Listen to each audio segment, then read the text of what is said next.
বেয়াদব কোথাকার সব নোংরা। ওরা বিএনপিকে ভালোবাসছে কি বিএনপি সঙ্গে জানেই না। ওরা কখনো বিএনপি ভোটও দেয় নাই, বিএনপিও করে নাই। চুরি রাহাজারি খুন ডাকাতি করে বেড়ায়। ওরা কিসের বিএনপির মগজে? ওদেরকে এসব পেলেও পাই নাই। এসব বিরোধী আন্দোলন পেয়েছেন এই 17 বছরে তো কথাই নাই। আবার বড় বড় কথা বলে। তাই বলি বিভ্রান্ত হবেন না, ধৈর্য হারাবেন না। আমাদের এই চেইন অফ কমান্ডারে সঠিকভাবে সবসময় থাকে। যে কোনো সিদ্ধান্ত আমাদের নেতৃবৃন্দের কাছ থেকে আপনারা পাবেন। যে কোনো সমস্যা দ্রুত যোগাযোগ করবেন এবং কোন কিছু হলে জানান প্রতিবাদ হবে। প্রতিবাদ হবে বলেন তো।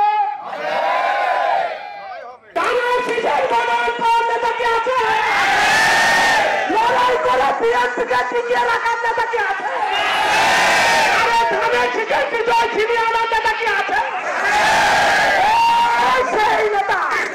প্রিয় ঈশ্বরদী জনগণ, আমি আপনাদের কাছে বিচার দিতে চাই।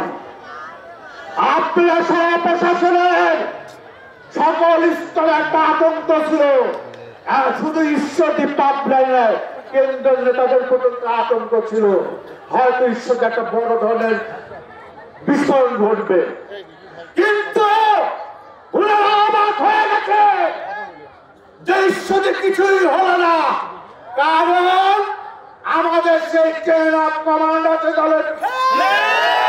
আমাদের নেতা কর্মীরা বেদব না, আমাদের নেতা কর্মীদের শৃঙ্খলা আছে, আমরা নিয়ন্ত্রণ করতে পারি। একটা স্ট্যাটাসে কিন্তু ঈশ্বরদী আগ্রহের নেতা কর্মীরা নিয়ন্ত্রিত হয়ে গেছে, এখনো আছে। তাহলে বোঝেন, যদি মনে করি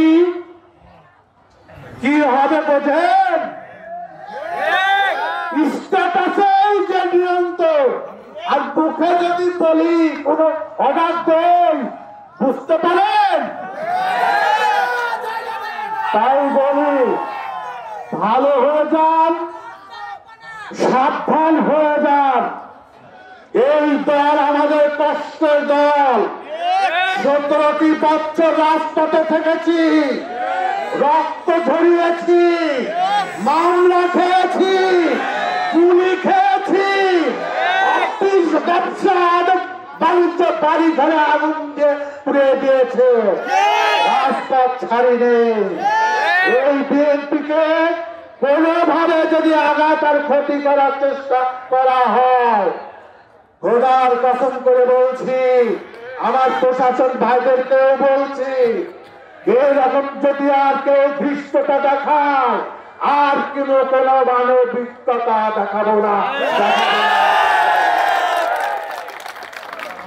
এইসব নোংরাদেরকে অতি অবিলম্বে আইনের কাঠগড়ায় যদি না আনেন, তাহলে কিন্তু যে কোনো সময় যে কোনো সিদ্ধান্ত নিয়ে নিতে পারি।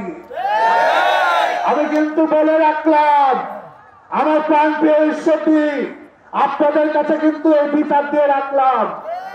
এবং আপনারা ধৈর্য ধরে যে বক্তব্য শুনছেন, আমি আপনাদেরকে শ্রদ্ধার সঙ্গে বলতে চাই, আমরা একটি নিয়মতান্ত্রিক ভাবে রাজপথে যেমন আজকে আছি, আগামীতেও থাকবো।